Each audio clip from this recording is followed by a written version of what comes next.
1.75. Kind of see the length difference. Here's the 1.0. Oh, you guys even added more tie-offs. Yeah. Dude. It's got the option for the, it's got the double stick, the ports in there. And it's got the option for the taller 22-inch beam. It's got the indentations for the cable to sit in there.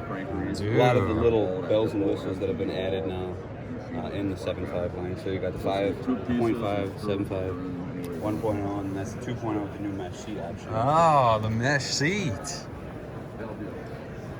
Dude. Look at that. Yeah, they're all the heavy. That is slick.